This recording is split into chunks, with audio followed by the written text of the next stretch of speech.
इसमें आपका next topic है अति चालकता। इसे अंग्रेजी में कहते हैं सुपर कंडक्टिविटी।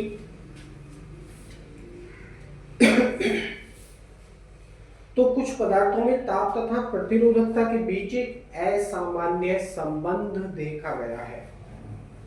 जैसे जैसे पदार्थ को ठंडा किया जाता है, पदार्थ की प्रतिरोधकता शुद्ध धातुओं की भांति धीरे धीरे घटती चली जाती है, परंतु एक विशेष ताप के नीचे ठंडा होने पर प्रतिरोधकता बहुत तेजी से घटकर शून्य हो जाती है। जैसे पारे की प्रतिरोधकता 4.2 के परम ताप है,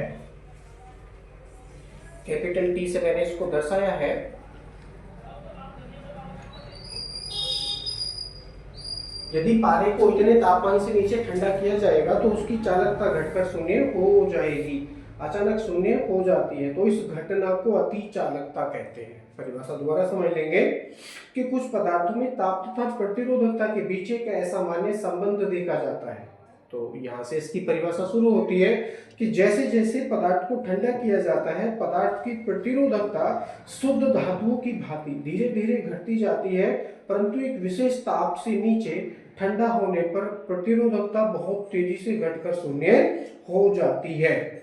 इस घटना को ही अति चालकता कहते हैं तथा ठंडा किए गए पदार्थ को अति चालक या सुपर कंडक्टर कहते हैं। सुपर कंडक्टर अति चालक कहते हैं। यह घटना अति निम्न तापों पर जैसे 10 के परम ताप से 0.1 के परम ताप तक ही होती है। तो यहाँ पर ये क्वेश्चन भी बन जाता है कि किस ताप तक ये घटना हो सकती है। तो 10 के परम ताप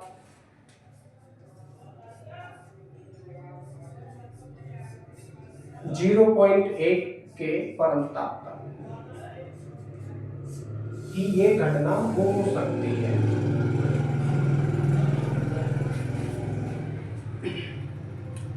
वह ताप जिस पर प्रतिरोधकता अचानक शून्य हो जाए, वह ताप जिस पर प्रतिरोधकता घटकर अचानक शून्य हो जाए उसे संक्रमण ट्रांजिशन टेम्परेचर कहते हैं, जो विभिन्न पदार्थों के लिए भिन्न भिन्न होता है।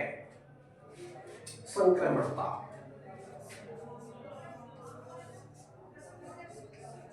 संक्रमण ताप अंग्रेजी में इसे कहते हैं ट्रांजिशन, TRANSITION,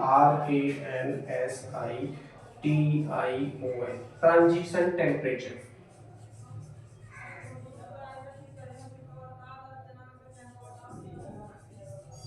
ट्रांजिशन टेम्परेचर, ठीक है। ट्रांजिशन टेम्परेचर परिभाषा होती है इसकी कि वह ताप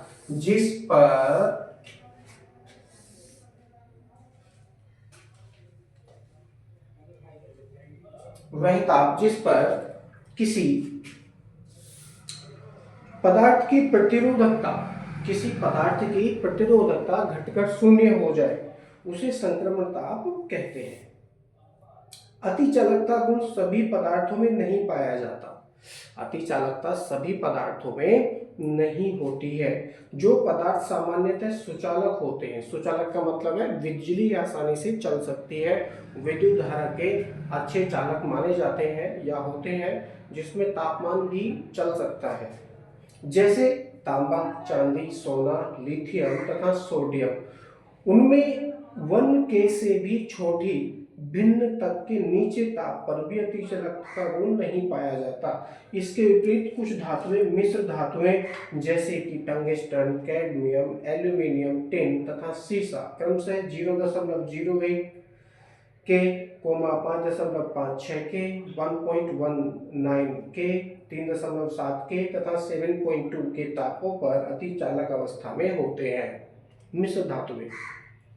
और मिश्र धातुओं में प्रतिरोधकता शुद्ध धातुओं की अपेक्षा बहुत ही कम मात्रा में घटती है।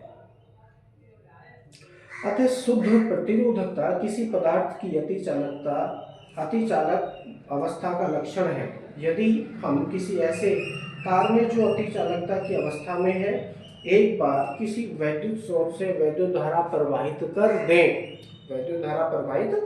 दें तो फिर स्रोत को हटा लेने पर भी तार में धारा घंटों, दिनों अथवा महीनों तक प्रवाहित होती रहेगी। क्यों? क्योंकि प्रतिरोध है ही नहीं, प्रतिरोध है ही नहीं। जब प्रतिरोध नहीं है तो धारा के मार्ग में अवरोध उत्पन्न नहीं होगा, जिसके कारण उस तार में धारा घंटे, महीनों, दिनों अथवा वर्षों तक प्रवाहित होती रहती है, वैद्युत धारा के स्रोत को हटा लेने पर भी।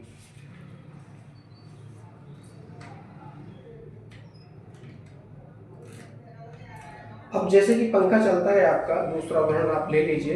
प्रतिरोध होता क्या है, देखिए वायु में भी अपना प्रतिरोध होता है। जब पंखा घूमता है तो पंखे के ब्लेडों में वायु का प्रतिरोध है ना, वो उसकी गति को कम करने का प्रयास करता है, वेग को कम करने का प्रयास करता है, कोणीय वेग को कम करने का प्रयास करता है। दूसरा जो इसके कल पुर्जे होते हैं, जो बैरिंग वगैरह होते हैं, इसमें भी घर्षण लगता है, तो ये घर्षण भी इसकी गति को कम करने का प्रयास करता है। यदि ये दोनों चीज़ें हटा दें, घर्षण हटा दें तो घर्षण नगण्य मान लें, और यदि हम इस वायु के प्रतिरोध को नगण्य मान लें तो पंखा एक ही बार घुमा दो हमेशा घूमता रहेगा, उसे फिर बिजली की आवश्यकता नहीं रहेगी। यदि ये दोनों चीज़ें पंखे पर कार्य नहीं कर रही हैं तो प्रतिरोध यदि नहीं रहेगा तो किसी भी धात्विक तार के अंतर्गत बिजली केवल एक ही बार प्रवाहित करने की आवश्यकता रहेगी, बार बार प्रवाहित करने की आवश्यकता उसमें नहीं रहेगी। बिजली उसमें घंटों, दिनों, महीनों और वर्षों तक प्रवाहित होती रहेगी। टीन के परम ताप पर रखे गए टीन के तार में 100 एम्पीयर की वैद्युत धारा बहुत समय तक प्रवाहित करने पर भी तार में कोई विशेष ऊष्मा उत्पन्न नहीं होती है। इससे स्पष्ट होता है कि तार में कोई प्रतिरोध नहीं है, और वास्तव में जब किसी भी तार का ताप बढ़ता है तो प्रतिरोध अपने आप बढ़ जाता है, या प्रतिरोध बढ़ जाता है तो तार का ताप बढ़ जाता है। ठीक है, क्योंकि R T proportional capital T, R T proportional capital T के अनुसार यदि ताप बढ़ेगा तो प्रतिरोध भी बढ़ेगा, प्रतिरोध बढ़ेगा तो ताप भी बढ़ेगा। और दोनों चीजें घट रही हैं, इसमें से कोई भी एक चीज घट रही है तो दूसरे अपने आप घटेगी। ठीक है, क्योंकि दोनों एक दूसरे के अनुपाती होते हैं। तो दो बातें सामने निकल कर आती हैं। क्या सबसे पहली बातें हैं, अतिचालक पदार्थों के कई उपयोग हैं। जैसे नंबर 1, ऊर्जा का वैद्युत तारों में बिना किसी प्रतिरोधात्मक ह्रास के भेजा जा सकता है तथा संग्रहित किया जा सकता है। पावर कंपनी जब मांग कम होती है तब वैद्युत उत्पादित करके अतिचालक रिंगों में संग्रहित कर सकती है, जिसे अधिकतम मांग के दौरान दे सकते हैं। ठीक है, अतिचालकों का जो गुण होता है उसी गुणों के आधार पर इसके कार्य भी होते हैं। तो दूसरा कार्य क्या हो सकता है, अतिचालक वैद्युत चुंबकों से प्रबल चुंबकीय क्षेत्र उत्पन्न किए जा सकते हैं, जिसे साधारण वैद्युत चुंबक उत्पन्न नहीं कर सकते हैं। तो ये दो मुख्य कारण होते हैं, ये बहुत ही मुख्य कार्य होते हैं अतिचालकों के, जो कि हमारे दैनिक जीवन में भी काम में आ सकते हैं। और जब किसी भी तार में प्रतिरोध नहीं रहेगा, किसी भी तार में प्रतिरोध नहीं होगा तो ऊर्जा की हानि भी नहीं होगी, क्योंकि ऊर्जा की हानि कब होती है, प्रतिरोध होने के कारण। प्रतिरोध यदि होगा तो वैद्युत धारा के मान में लगातार कमी होती रहेगी, और जब वैद्युत धारा के मान में लगातार कमी होती रहेगी तो तार गर्म होगा, गर्म होने से तार हो सकता है पिघल भी जाए, और जब तार पिघल जाएगा तो वहां पर दुर्घटना इत्यादि होने की संभावना भी बनी रहेगी। और जब प्रतिरोध नहीं है ही नहीं प्रतिरोध, तो केवल एक ही बार तार में वैद्युत धारा प्रवाहित करने की आवश्यकता है, बार बार प्रवाहित करने की आवश्यकता नहीं रहेगी। और इसी गुण के आधार पर, अतिचालकीय गुणों के आधार पर ही तार में वैद्युत धारा को स्टोर किया जा सकता है, संग्रहित किया जा सकता है, जिसे अधिक मांग होने पर बाद में सप्लाई किया जा सकता है। दूसरा उपयोग ये भी होता है कि इनके द्वारा बने चुंबकों के चुंबकीय क्षेत्र बहुत ही प्रबल होते हैं, इतने प्रबल होते हैं कि ये ट्रक, बस इत्यादि को बहुत ही आसानी से उठा सकते हैं, है ना। इतने प्रबल चुंबकीय क्षेत्र उत्पन्न किया जा सकता है, जिन्हें सामान्य वैद्युत चुंबकों की सहायता से उत्पन्न नहीं किया जा सकता। आई होप आपको समझ में आया होगा। यदि नहीं समझे हैं तो वीडियो को आगे पीछे करके देख सकते हैं। बाकी टॉपिक्स आपके अगले वीडियो में